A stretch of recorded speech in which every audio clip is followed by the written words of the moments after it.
হরিশ্চন্দ্রপুরে নাকা চেকিং এর সময় ভালুকা ফাঁড়ি পুলিশের হাতে 314 বোতল ফেন্সিডিল ধরা পড়ল। আর এই ফেন্সিডিল পাচার করতে গিয়ে ধৃত দুই পাচারকারীর নাম বিজয় কুমার সাহা, বয়স 45, বাড়ি ঝাড়খণ্ডের গোড্ডা জেলায়। অন্যজন শেতাবুদ্দিন, বয়স 30, তার বাড়ি মালদার বৈষ্ণবনগর এলাকায়। পুলিশ সূত্রে জানা গেছে, লোকসভা ভোট উপলক্ষে বিভিন্ন জায়গায় পুলিশ প্রশাসন কড়া নাকা চেকিং করছে। আজ ভালুকায় মণিপুরের কাছে ঢালাই মোড়ে নাকা চেকিং করতে গিয়ে দুই ব্যক্তিকে আটক করে ভালুকা ফাঁড়ি পুলিশ।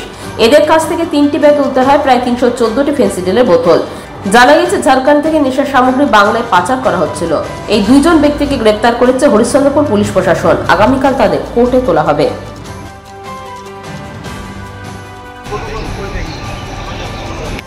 পাথর ছাড়াই প্রতিকার সম্ভব। মালদার প্রাচীনতম ভৃগু বংশ জ্যোতিষী পণ্ডিত এস শাস্ত্রী।